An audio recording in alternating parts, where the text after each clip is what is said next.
Zelda Tears of Kingdom then, it's been smashing it in the reviews with everyone hailing it as the dog swinging cherries. But here's the thing that got me all worked up. All these so-called gaming journalists barely gave a peep to one of the best bloody bits of the game. You won't believe it, but IGN brushes it off in half a poxy sentence, and GameSpot and Eurogamer in their reviews don't even mention it. It's mental because the Cockney Gamer gang knows that the real gem of Tears of Kingdom is its incredible sound. That's right, my pedigree chums, we're talking about the phenomenal soundscape that takes you right into the heart of Hyrule. So today Reggie's going to take a proper look at this and give you an earful of the stunning sound this game has to offer, whilst asking why the bloody hell it gets overlooked in reviews. So grab yourself a cuppa and let's have a chat. For those of you wondering if Reggie here was giving Tears of Kingdom a proper review, it would be a solid 10 out of 10, no doubt about it. But since there are already a bunch of reviews out there to satisfy your needs, I thought I'd focus on a particular slice of the game that has left me gobsmacked. You see, Breath of the Wild has a brilliant soundscape, no denying it, but Tears of the Kingdom is taking it up a notch, people. Now, sound in movies or games can be a tricky beast to put into words, but it has the power to leave you speechless. Just like that time Frank the Mank saw me snogging the tonsils out of his ex-girlfriend at the King's Arms. But gather round, mates, and feast your ears on this little experiment Reggie's got for you. We've got ourselves a clip from Tears of Kingdom, and don't you worry, there's no spoilers here. Now, what we're going to do is play it 3 times over, but each time we're going to lay on a different genre of music to really set the mood. And I want you to pay attention to how you feel both from what you're hearing and what you're seeing.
Now, I ain't no editing whiz, but I reckon you lot felt something different each time, am I right? You see, the first genre was all suspenseful, giving you the heebie-jeebies and making that ball of light seem a bit dodgy, like it had some sort of evil intentions. The second genre, well, that one was about stirring up your curiosity and leaving you questioning whether them ugly creatures can be trusted or not. And lastly, we had the adventure genre, filling you up with that sense of triumph and excitement, like you've just conquered a grand quest or escaped from the old bill. Same bloody scene, same setup, but the sound completely flips how you saw what was happening, and that is the power of music, my friends. And so we deep dive into Tears of Kingdom sound with a little bit more detail. First off, the soundscape in this game is downright breathtaking. When it comes to the music, it's like stepping into a jazz club at times, or a swanky hotel lobby with a grand piano setup. Picture this, a maestro on said piano playing a few chords and notes here and there, no fancy backup band needed.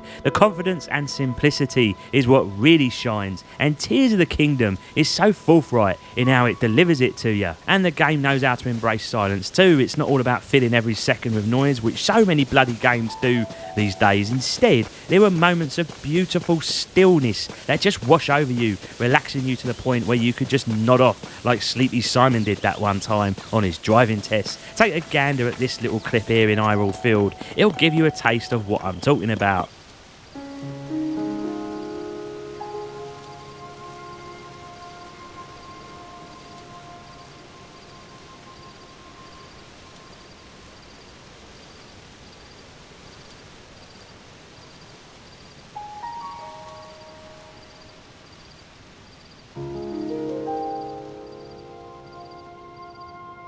Speaking of which, let's talk about the star of the show in Tears of the Kingdom's music, the piano. Oh my mates, the way they use that instrument throughout the game is nothing short of brilliant. Now, if any of you are piano players, drop a comment below and give us some technical insight. But for the rest of us here, here's what I'm blabbering about. When you're wondering about the gaff, you'll hear those deep, ominous notes on the piano, like it's warning you that trouble is brewing. And as you stumble upon enemies, the music swiftly transitions into an energetic and bouncy beat, matching the action unfolding on screen as those little buggers try and knock your block off. But let's not forget about the lovely little towns in the game. As you step into one, the piano music wraps you up in a warm little blanket of safety and coziness. It's like the sound itself is telling you, relax love, you're in a friendly place now, let Reggie go make you a hot cocoa. And the transitions, my darlings, oh the transitions. Tears of Kingdom is jam-packed with all these little zones where the music seamlessly fades in and out, perfectly matching what's happening on screen, of course. It's like a musical dance full of richness. At any given moment, you'll catch those delicate piano notes reflecting the very essence of the environment around you. It's subtle, my friends, but it packs a punch in conveying the atmosphere and mood of the game. And because the piano is the mainstay of the music, it gives Tears of Kingdom that seamlessness that no other game competes against. It actually has the effect on you that the piano player is in the room and playing real time to what is happening on your screen. Now let's dive into the mesmerising world of the ambient sounds in Tears of Kingdom. This game flips the usual script, mates, because here it's the ambient sounds that take the lead while the music plays a supporting role. The ambient sounds in this game are quite simply off the charts. Reggie was stunned by the sheer variety and attention to detail. Now let's have a little listen to some footprints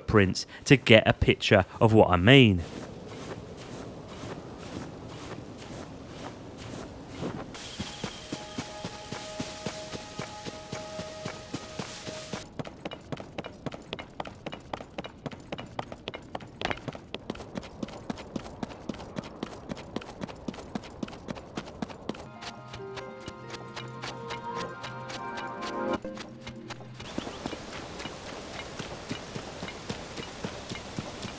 And that's just a taste, my pedigree chums. We ain't forgetting that every little thing in this game is given its own special treatment. Weapons ain't just for show, they sound different depending on their weight and material. Now, other games have done that before, but none with such painstaking attention to detail like Tears of the Kingdom. The development team went all out, making sure that every action on screen had its own unique feedback. And picture this also, you're sprinting with your weapon and shield on your back, and you can actually hear that satisfying clunk as the shield slaps up and down. Run through some tall grass and you'll hear the blades gently brushing past you. Land on your feet from a small ledge and the footstep sound changes depending on the surface. It's a little higher pitch, reminding me of that time when Johnny Two Shoes gets his balls slapped for not making my cuppa just how I like it. And it don't stop there either. Link's breathing can be heard when he's struggling. Crickets are singing in the background, birds are chirping, and them monsters, they ain't quiet either. They let out some proper groans. I don't know how many sound effects there are, but it's gotta be in the thousands. And even in them cutscenes, every visual cue has its own unique sound, like the glow of the sword or the flash of a light. Even the bloody UI, when you're selecting different items or moving that cursor around the screen, it's all accompanied by its own unique sound. It's an incredible achievement, and these devs didn't miss a beat.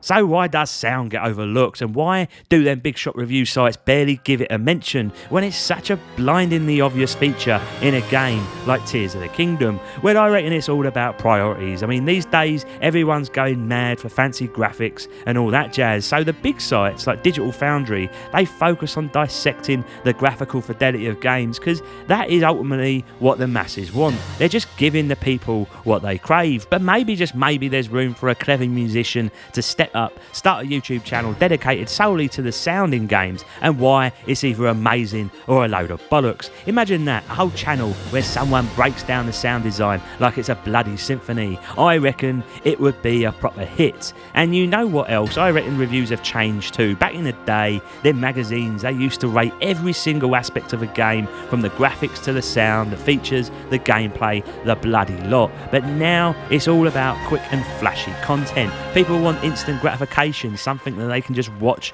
and get all excited about. It's hard to make sound design an exciting watch, even though it's a vital part of the overall experience. But fear not, my mates, because the Cockney Gamer Gang is here to shed light on the overlooked brilliance of game sound, one review at a time. We'll make sure that it always gets respect that it deserves, even if the big shots ignore it. Because when you're playing a game like Tears of the Kingdom, you better believe that sound is going to transport you to another bloody dimension. And there you have it, my darling lot. Reggie's little video here is like a proper love letter to the sound team over at Nintendo. They've done a blinding job giving us one of the most lush, breathtaking and downright diverse soundscapes in modern day gaming. The sound business then is a real diamond in the rough. You see, sound is often overlooked in the grand scheme of things. People focus on the fancy graphics, the epic stories, the jaw-dropping gameplay, but in this case it's the sound that truly sets Zelda Tears of the Kingdom apart from the rest. It's like a warm mug from your nan, a blissful lullaby that puts you at ease, and a roller coaster ride for your ears. It's a little slice of Cockney heaven. So my lovelies, take a moment to appreciate the work of them sound wizards at Nintendo. They've given us something special, something that will make your ears sing and your soul dance. Until next time, keep your ears open and your spirits high. Reggie out.